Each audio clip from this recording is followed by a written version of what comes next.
अस्सलाम वालेकुम। आज की इस वीडियो में हम बात करेंगे defence against infection in respiratory tract.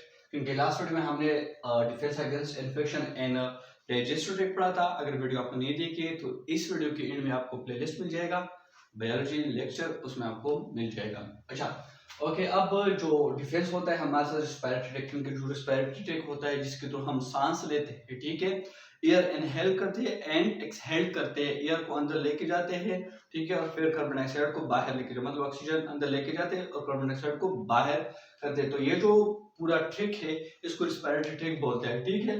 अब इसमें हमारे साथ जाहिर सी बात है, बाहर पे तो जो बैक्टीरिया वगैरह एनवायरमेंट में मौजूद होते हैं तो वो हमारे जिस्म में आते हैं। तो ये हमारे साथ जो रेस्पिरेटरी ट्रिक है ये किस तरह से हमारे साथ ये जो इन्फेक्शन होता है वो मतलब उसको खुद को बचाता है उससे, ताकि उसको इन्फेक्शन ना हो जाए। इन्फेक्शन से मतलब क्या, कि जो डिफरेंट बाहर पार्टिकल्स आते हैं ताकि वो वहां पे ऐसा अटैक ना करे, जो ट्रिक होता है, और वहां पे हमारे साथ कंडीशन क्रिएट ना करे जिसकी वजह से हमारे साथ बीमारी या डिजीज या वो जगह हमारे साथ क्या हो, इन्फेक्टेड हो जाए, वहां पे जख्म आ जाए, सिंपली हम ये बोल सकते हैं, ठीक है।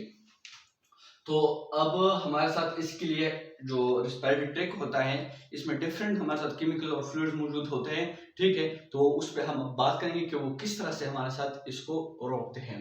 अच्छा, इंट्रोडक्शन। अब हमारे साथ जो रेस्पिरेटरी ट्रैक्ट होता है कंटेन्स, वो मुश्तमिल होता है केमिकल एंड फ्लूइड्स पर। क्या केमिकल मौजूद और फ्लूइड्स मौजूद होते हैं, ठीक है। इन दोनों पे हमारे साथ मुश्तमिल होता है, और ये दोनों का इनका क्या रोल होता है और कौन से केमिकल्स होते हैं हमारे साथ और कौन से फ्लूइड्स होते हैं, अब इस पे भी हम बात करेंगे। अब हम जब एयर को इनहेल करते हैं, मतलब एयर हम इस तरह सांस ले लेते हैं, ठीक है, तो ये हमारे साथ सिलिया को स्टिमुलेट करते हैं, ठीक है। अच्छा, थोड़ा ये कंसेप्ट आप जहन में बिठा ले कि ये हमारे साथ सिलिएटेड सेल्स है, ठीक है, सिलिएटेड सेल्स मौजूद है, ठीक है। इसके ऊपर हमारे साथ ये जो आपको नजर आ रहा है ये सेलिया मौजूद है, ठीक है, और ये इसके ऊपर हमारे साथ क्या होता है, म्यूकस मेम्ब्रेन होता है, ठीक है। तो ये आपको कंसेप्ट थोड़ा होना है कि पहले हमारे साथ जो रेस्पिरेटरी ट्रैक्ट होता है उसमें सिलिएटेड सेल मौजूद होते हैं, उसके ऊपर फिर सेलिया, और सेलिया के ऊपर म्यूकस मेम्ब्रेन मौजूद होता है, ठीक है। अच्छा, तो जब हम एयर को इनहेल करते हैं तो जो हमारे साथ रेस्पिरेटरी ट्रैक्ट होता है उसमें हमारे साथ ये जो सेलिया है वो स्टिमुलेट हो जाते हैं। अब जो वो स्टिमुलेट हो जाते हैं वो छोबक हो जाए, बेदार हो जाता है कि यार देखो एयर तो आ गया, अब तो हमने अपना काम करना है, ठीक है। तो ये अपना काम करना स्टार्ट कर देते हैं। तो ये क्या करते हैं, हमारे साथ स्टिमुलेट करते हैं म्यूकस ग्लैंड को, ठीक है। म्यूकस ग्लैंड को बोलते हैं कि यार तुम क्यों सो रहे हो, उठो, एयर आया हुआ है ना, हवा आई हुई है, तो इसको हमने क्या करना है, इसको हमने अब सही करना है ताकि इसमें इन्फेक्शन हमारे साथ बॉडी में ना चले जाए या कोई मसला क्रिएट ना करे।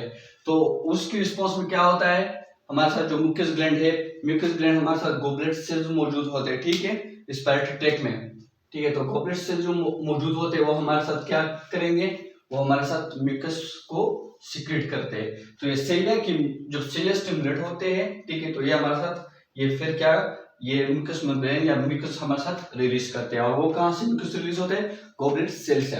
तो अब तो सारा निजाम हमारे साथ क्या हुआ, एक्टिव हो गया। तो क्या होता है, जो एयर पार्टिकल्स होते हैं वगैरह, तो वो वहां से म्यूकस मेम्ब्रेन पे स्टक हो जाते हैं, वहां पे रुकते हैं, वहां अंदर नहीं जाते, और इस तरह से फिर फिल्टर हो जाते हैं। जब वो उनका काम पूरा हो जाता है तो फिर हम थूकते हैं, ठीक है, या छीनते हैं, तो उसके थ्रू या हम मतलब बाहर करवा देते हैं, ठीक है। वो जो पार्टिकल जस्ट पार्टिकल है वो हम बाहर फेंक देते हैं।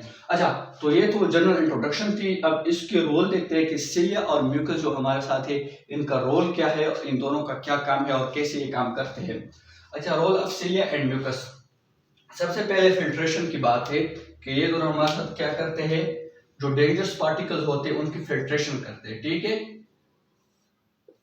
अच्छा, जो डिफरेंट पार्टिकल्स आते हैं तो उससे वहां पे जो म्यूकस मेम्ब्रेन होता है वहां पे क्या करते हैं, हमारे साथ ये रुक जाते हैं, वहां पे स्टक हो जाते हैं, चिपक जाते हैं, ठीक है, म्यूकस मेम्ब्रेन, क्योंकि वो हमारे साथ फ्लूइड टाइप होता है, स्टिकी टाइप होता है, तो वहां पे वो पार्टिकल्स, तो उस तरह से ये फिर क्या करते हैं, इसको रिमूव करते हैं, कफिंग स्नीजिंग वगैरह के थ्रू क्या ये रिमूव करता है। तो इस तरह से जो एयर आ जाता है तो उससे जो डस्ट पार्टिकल्स होते हैं, ठीक है, बैक्टीरिया वगैरह, तो वो इसको अलहदा करते हैं और एयर को पास कर देते हैं। तो इस तरह से हमारे साथ क्या फिल्ट्रेशन में हेल्प कर देते हैं, ठीक है, म्यूकस मेम्ब्रेन, ठीक है, फिल्टर करते हैं, एयर को फिल्टर करते हैं, ठीक है, ताकि डस्ट पार्टिकल वगैरह उससे रिमूव किया जाए। अब इसके बाद cilia and mucus and nose, तो हमारे साथ जो नोज है सबसे पहले क्योंकि एयर नोज से अंदर पास होगा, ठीक है, तो यहाँ पे डिफरेंट नोस्ट्रियल्स भी मौजूद होते हैं, ठीक है, सिलिया और म्यूकस भी मौजूद होते हैं। तो जब ये एयर आते मतलब एंटर हो जाती है तो फिर वहाँ पे ये डस्ट पार्टिकल इनके साथ क्या होते हैं, मिल जाते हैं। अक्सर आपने नाक में देखे हुए होते हैं ना कि बहुत सा गंद भरा पड़ा हुआ होता है, तो ये सारे डस्ट पार्टिकल जो एनवायरनमेंट में होते हैं वो यहाँ पे ट्रिप हो जाते हैं ताकि वो अंदर ना चले जाए। अंदर हमारे साथ लंग्स में कोई इन्फेक्शन या ईयर वे जो ट्रैक है इस पे कोई इन्फेक्शन काज ना हो, ठीक है। अब उसके बाद फिर थर्ड नंबर पे सिलिया मूवमेंट्स का भी बहुत अहम किरदार है। तो सिलिया मूवमेंट क्या can direct flow of mucus, तो ये सिलिया है, ठीक है, तो ये हमारे साथ मूवमेंट करता है इस तरह से, जिससे पसटालिक मूवमेंट होता है, ठीक है, इस तरह से। ये जो ऊपर का इसका म्यूकस होता है उसको क्या करते हैं, वाइंड पाइप जो होता है उसके थ्रू इसको क्या करते हैं, मूवमेंट देता है, हरकत देता है, ठीक है। तो इस तरह से जो म्यूकस मेम्ब्रेन होता है या म्यूकस जो होता है वो वाइंड पाइप की तरफ क्या करता है, उसको मूवमेंट देता है ताकि उस पे जो पार्टिकल्स आ जाते हैं, डस्ट पार्टिकल, बैक्टीरिया, पैथोजन वगैरह जो भी हो, ताकि वो बाहर नोज की तरफ आ जाए और फिर एक्सपेल्ड हो जाए, मतलब उसको निकाला जाए, ठीक है। तो ये सिलिया की जो मूवमेंट है ये बहुत अहम किरदार इसमें भी सिलिया का है, और ये इसके थ्रू हम ये जो पार्टिकल्स है वो मूव करते हैं। और फिर बात आती है स्नीजिंग पे, जैसे कि हम जिसे छींकना बोलते हैं, इस तरह से अक्सर आप लोग आपने खुद भी किया हुआ होगा या देखा हुआ दूसरों को भी दिखा हुआ होगा कि इस तरह स्नीजिंग के थ्रू हम जो डस्ट पार्टिकल्स है वो नीचे जमीन पे सारे ढेर हो जाते हैं, गिर जाते हैं, ठीक है।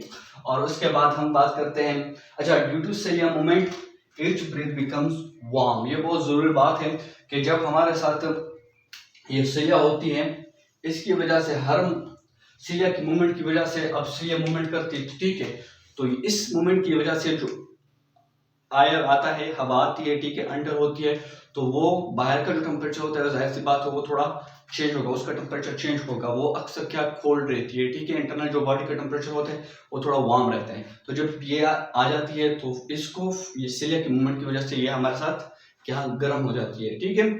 और इसमें एक और भी चीज है कि जो कैपिलरीज नेटवर्क है वो भी मौजूद होता है, उस वजह से भी वार्म होती है, हम आ रहे उस पर भी मैं बात करने जा रहा हूँ। तो इस तरह से हमारे साथ ये एयर होता है वो वार्म हो जाता है, तो फिर वो हमारे साथ, क्योंकि कोल्ड जो एयर होता है वो हमारे साथ जो लंग्स होते हैं या ईयर वेट्रिक्स होते हैं वो उसके लिए सेंसिटिव है, उसमें डिफरेंट हमारे साथ उस पर पैथोजन फिर अटैक कर सकते हैं या वहाँ पे कोई इन्फेक्शन वगैरह कर सकते हैं। तो इसलिए ये जो ईयर है वो वार्म होना चाहिए, उसको गर्म करना जरूर होता है, और वो कौन करता है, सिलिया की मूवमेंट करता है।